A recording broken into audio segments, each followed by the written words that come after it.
of India.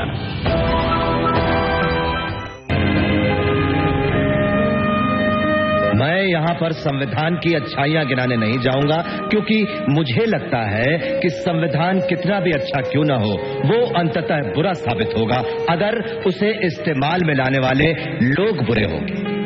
और संविधान कितना भी बुरा क्यों न हो, वो अंततः अच्छा साबित होगा अगर उसे इस्तेमाल में लाने वाले लोग अच्छे होंगे।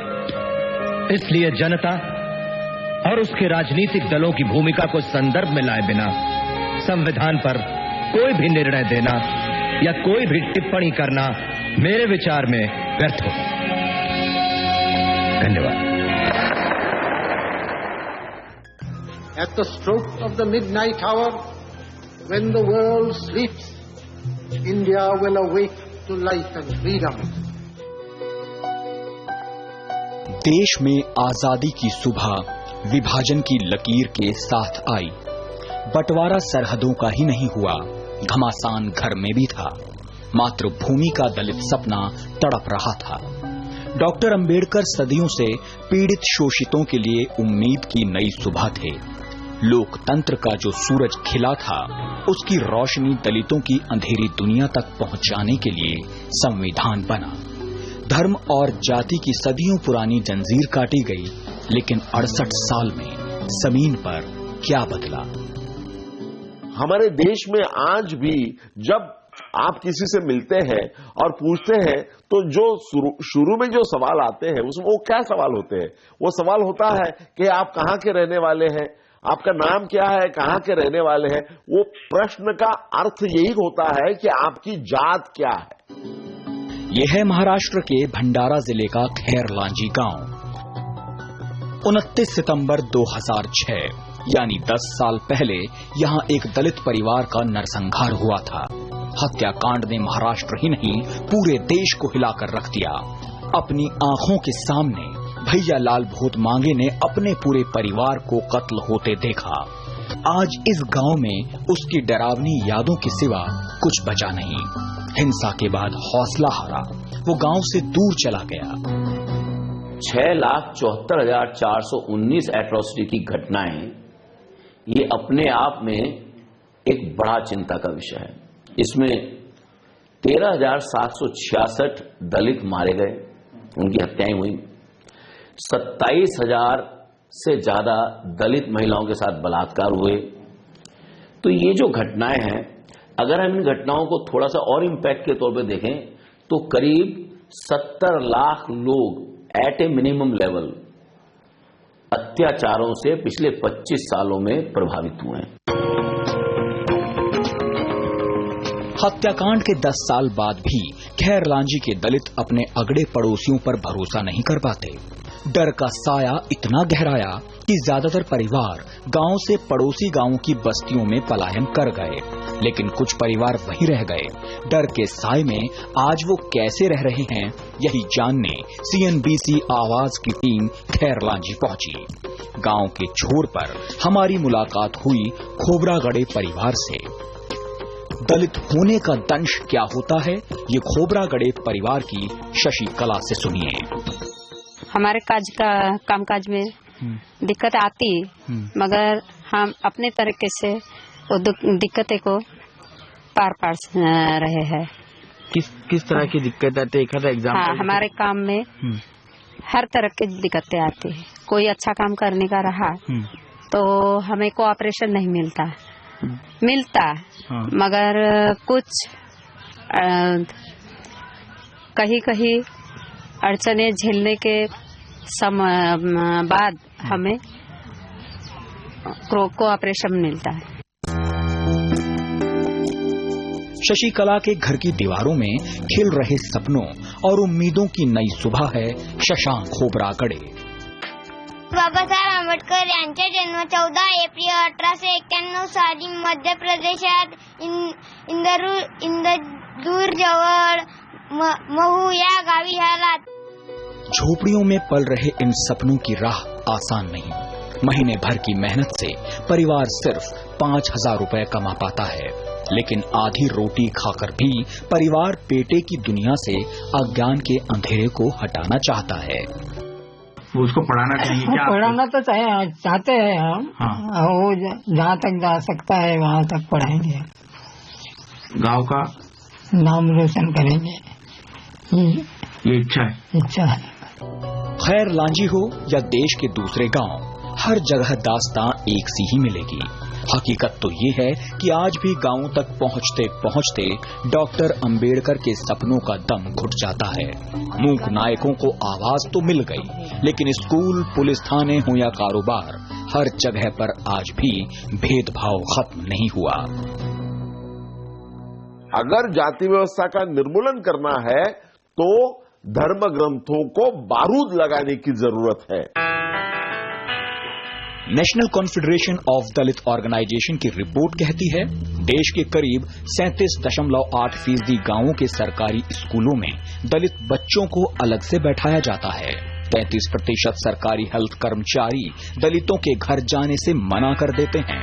और तो और देश के करीब 23.5% दलितों के घर आज भी चिट्ठी नहीं पहुंच पाती।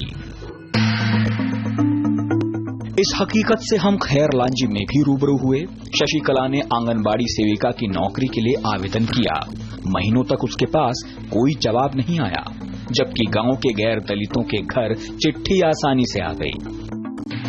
डॉक्टर अंबेडकर ने कहा कि एक माँ है, उसके 2 बच्चे हैं, एक बच्चा कमजोर है, दूसरा बच्चा बीमार है, और उस माँ के पास 1 अंडा है।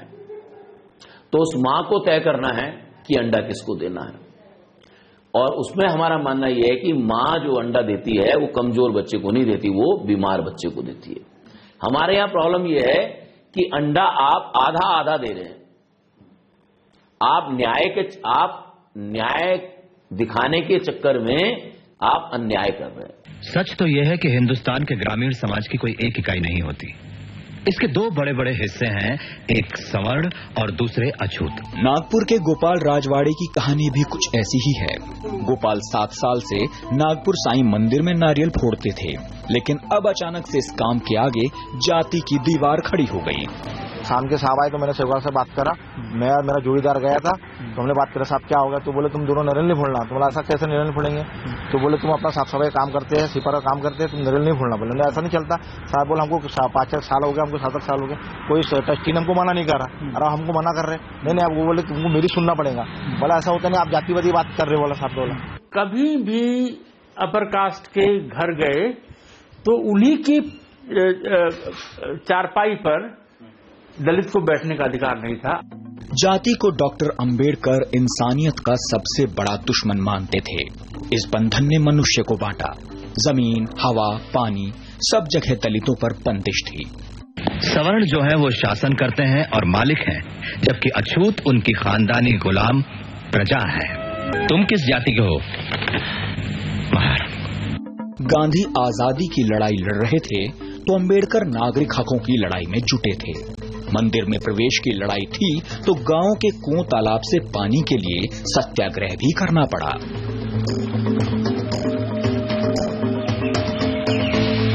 बापूजी कह रहे थे कि आप विलेजेस के लिए तरफ जाइए, गो टू द विलेजेस। उसी समय डॉक्टर अंबेडकर अपने अनुयायियों को कह रहे थे कि आप गांव को छोड़ के शहर में आ जाइए। हिंदुस्तान के गांवों में दलितों के लिए जाति की जंजीरें थीं और जीने का सहारा झूठन था। लिहाजा अंबेडकर को यकीन था कि दलितों की मुक्ति का रास्ता शहरों से होकर गुजरता है। इसलिए खुद भी कोलंबिया और लंदन में पढ़ाई की, फिर हिंदुस्तान में हक से जीने की जद्दोजहद के बाद मंत्र दिया, पढ़ो, संगठित हो और हक मांगो। बाबा साहब अंबेडकर के पहले भी हमारे यहाँ नायक हुए हैं। गांधी को ले लें, नेहरू को ले लें, टैगोर को ले लें, लेकिन कहीं ना कहीं विकासात्मक धरातल पर उन नायकों की जो पूंजी थी वो न्याय दिलाने में कामयाब नहीं हुई है। जो पृथक समाज था, दीगर समाज था, दलित समाज था। गांधी का ग्राम स्वराज हो, नेहरू का सोशलिज्म हो, मार्क्सवाद हो, कहीं ना कहीं ये दलितों को न्याय दिलाने में सफल नहीं हुए हैं। गांधी भी छुआछूत को खत्म करना चाहते थे, लेकिन वो हृदय परिवर्तन में यकीन करते थे। पर अंबेडकर को इस बात पर भरोसा नहीं था। गांधी गांव जाने की बात कर रहे थे तो अंबेडकर कहते थे कि शहर जाओ और उच्च शिक्षा हासिल करो। आजादी के बाद देश के संविधान ने तो बाबा साहेब के विचारों को आत्मसात किया और दलितों को पढ़ाई में आगे बढ़ने के मौके दिए, लेकिन संविधान बदला, देश का मन नहीं। इस लड़ाई को 21वीं सदी में यदि आगे बढ़ाना है तो हमें अंबेडकर के विचार को आगे ले जाना होगा, और आगे ले जाने के लिए उसमें सामाजिक न्याय की परंपरा के सभी लोगों को जोड़ना होगा। बाबा साहब से पहले फुले को जोड़ना होगा, नारायण गुरु को जोड़ना होगा, पेरियार को जोड़ना होगा, उनके समय के राम मनोहर लोहिया को जोड़ना होगा।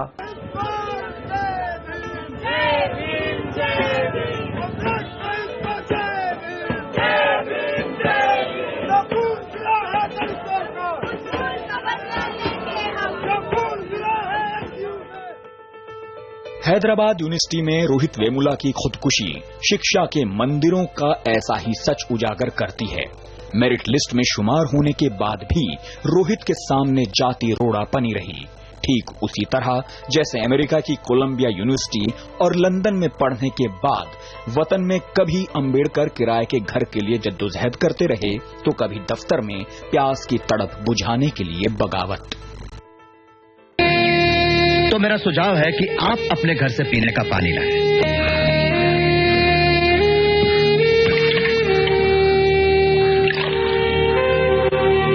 अगर आप विद्वान प्रोफेसरों को मेरे पानी पीने पे ऐतराज होता है तो मेरा सुझाव है कि आप अपने घर से पीने का पानी लाएं। रोहित भी अंबेडकर के सपनों को साकार करना चाहता था। उस लड़ाई को नई धार देने की उसकी ख्वाहिश थी, लेकिन इन ख्वाहिशों के पंख को वक्त से पहले काट दिया गया। आत्महत्या नहीं की उसने अपनी कुर्बानी दी हिंदुस्तान के लिए, उसने अपनी कुर्बानी दी इस देश के लिए। उसने कहा कि मैं ऐसे देश में नहीं रहना चाहता हूं जिसमें मेरे देश जैसे व्यक्ति के लिए जगह नहीं है। रोहित वेमुला केस अभी सुर्खियों में है, लेकिन अखबारों के अंदर के पन्नों पर गौर कीजिए तो पता लगता है कि गैर बराबरी का घाव देश भर के शिक्षण संस्थानों में नासूर बनता जा रहा है। 47 जो हमारे सेंट्रल यूनिवर्सिटी के वाइस चांसलर हैं उनमें से एक दलित होगा और सुप्रीम कोर्ट ऑफ इंडिया के अंदर कोई नहीं होगा। तो मैं ये देख रहा हूं कि जो प्रतिनिधित्व पॉलिसी लेवल पर होना चाहिए उसका नितांत अभाव है, और पॉलिसी लेवल पर जब तक दलितों का प्रतिनिधित्व नहीं होगा तो वह पॉलिसी के अंदर, प्रोग्राम्स के अंदर परिलक्षित नहीं होगा। सवाल सिर्फ कम नामी कैंपसों का नहीं, देश और दुनिया में देश के नामी शिक्षण संस्थानों में दलित बनाम गैर दलित की आग सुलग रही है। IIT, एम्स और दूसरे उच्च शिक्षा संस्थान में अंबेडकर की बात करना भी मुसीबत मोल लेने जैसा है। मुझे पीट कर प्रिंसिपल के पास ले जाते हैं, प्रिंसिपल के सामने ही मारते हैं, मुझे मारते हैं। प्रिंसिपल कुछ नहीं कहती, इस पर कोई जवाब नहीं देती। मेरे से पोस्टर भी छीन लिया जाता है, और जब मैं घर पे फोन करने की कोशिश करता हूँ तो मेरा फोन भी छीन लिया जाता है। तो इसका मेरिट से कोई लेना देना नहीं है। जब मेरिट बोले ना तो मेरिट तो हम रोज बहुत सारे एग्जाम लेते हैं, बहुत को फेल करते हैं मेरिट। कि जितने फर्जी लोग हैं, कोई तो ब्राह्मण है तो ब्राह्मण सुपरवाइजर पकड़ लेगा। बाबा साहब का प्रेजेंस उच्च शिक्षण संस्थानों में अभी हुआ है और इसलिए बाबा साहब अंबेडकर पर बात चल रही है। लेकिन मुझे नहीं लगता है कि कोई भी व्यक्ति या कोई भी सरकार बाबा साहब के बात करने वालों के खिलाफ होगी या बात बाबा साहब के खिलाफ होगी। अगर ऐसी बात देखें तो मुझे नहीं लगता है कि सीधे विचारधारा के धरातल पर बाबा साहब का कोई भी पॉलिटिकल पार्टी आज के समय में विरोध कर रही है। आगे देखिए, कारोबारी दुनिया में दलितों का हाल जारी है। अंबेडकर हमें माफ करना।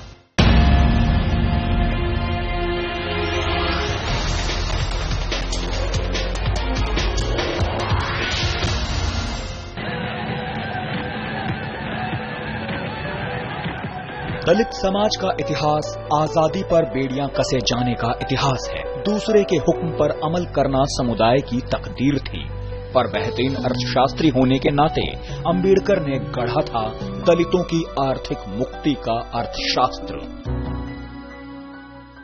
ये कोई क्यों नहीं कहता है कि रिजर्व बैंक ऑफ इंडिया का वैचारिक नींव डॉक्टर अंबेडकर ने रखा है? यह कोई क्यों नहीं कहता कि भारत एक उन्नत देश बन सकता है? इस बात को व्यापक स्तर पर दुनिया में अंबेडकर ने रखा है। भारत की काबिलियत को अंबेडकर ने रखा है। ये कोई तो कह दे एक बार उनकी किताबों को पढ़ करके कि अंबेडकर तो इस देश को अमेरिका बनाना चाहते थे। स्टैंड अप इंडिया के सियासी शोर, जुमलों की बाजीगरी से पहले डॉक्टर अंबेडकर ने जो हौसला और हिम्मत दिया, उससे लाख मुश्किलों के बाद भी आज दलित अरबपतियों की पूरी एक खेप तैयार हो गई। ये वो चेहरे हैं जो हिम्मत और हौसले की कहानी कहते हैं। जाति की जंजीरों को तोड़कर, सुविधाओं से महरूम रहकर, भेदभाव सहकर इन्होंने अपने लिए मौके बनाए। अंधी गली में इन्हें सिर्फ सहारा मिला अंबेडकर नाम की रोशनी का। यह जो सरनेम के टाइटल है, इससे जाति पता चल जाती है, तो फिर बैंक का मैनेजर की ट्रीटमेंट ही बदल जाती है। वो पता नहीं कौन बैठा है उस बाजू में।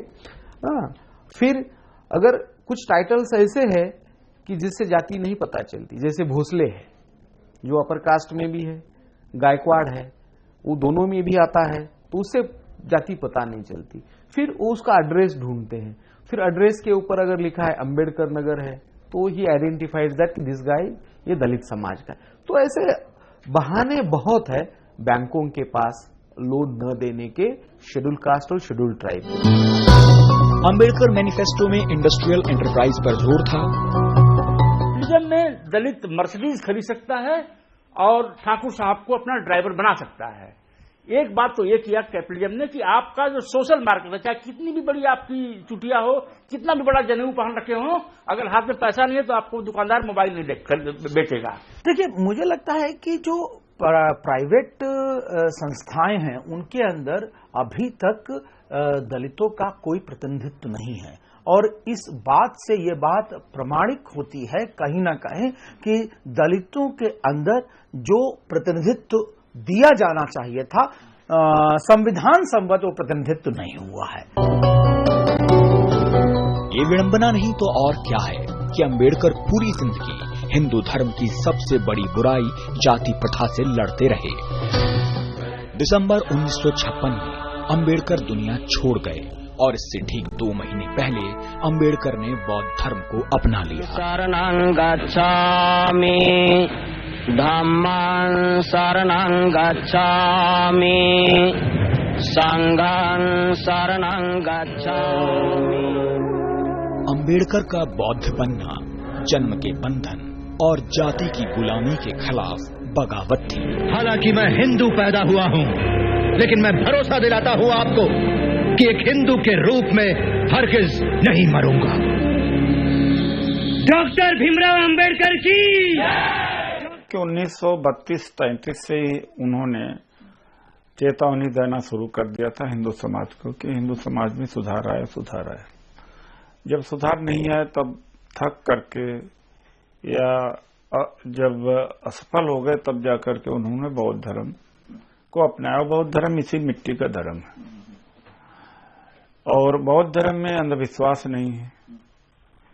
ये की तकदीर में पिछले जीवन में यह था, इसलिए अछूत पैदा हुआ हो या गरीब पैदा हो या लंगड़ा लूंजा और अंधा कोढ़ी इसलिए पैदा हो रहा है कि पिछले जीवन का पाप है, सब कुछ नहीं है, जाति नहीं है, इसलिए उन्होंने अपनाया था। अंबेडकर ने हिंदू कोड बिल पर कांग्रेस से बगावत की और कानून मंत्री का पद छोड़ा। आजादी के बाद आरक्षण के कारण दलित एक बड़े वोट बैंक में तब्दील होते गए। विडंबना देखिए कि आज आरक्षण दलितों की मुक्ति का रास्ता नहीं बल्कि दलित वोट बैंक की जरूरत बनकर रह गया है। डॉक्टर अंबेडकर को शुद्ध एक लिफाफा बनाने की कोशिश हो रही है, जिस लिफाफे के अंदर जो चाहे अपना मजमून डाल दे। आरएसएस का मना है वो अपनी बात डाल दे, कांग्रेस का मना है वो अपनी बात डाल दे। डॉक्टर अंबेडकर का चेहरा चलेगा विचार नहीं चलेगा। आज इस चीज का खतरा है। आरक्षण राष्ट्र निर्माण की प्रक्रिया है, समाज बांटने की प्रक्रिया नहीं है। इसको लोगों ने चंद नौकरी का खेल बना के राजनीति जरूर करी है। बीएसपी और मायावती ने अंबेडकर को नए सिरे से परिभाषित किया। मायावती ने अंबेडकर के जन्मदिन को जश्न की तरह मनाना शुरू किया। वोट का दिन ऐसा पहला दिन होता है जब ठाकुर साहब और हम एक ही लाइन में खड़े होते हैं। तो ये दलित का वोटिंग जो बिहेवियर है, ये बहुत ही कमिटमेंट के साथ वोट करते हैं। तो 20% का अगर 15% भी किसी पार्टी को मिल गया तो वो तो फिर राज करेगा। इसका सबसे बड़ा आगे देखिए कब सच होगा अंबेडकर नाम का ख्वाब। जारी है अंबेडकर हमें माफ करना। तब उन्हें जाकर मेरी देशभक्ति का एहसास होगा।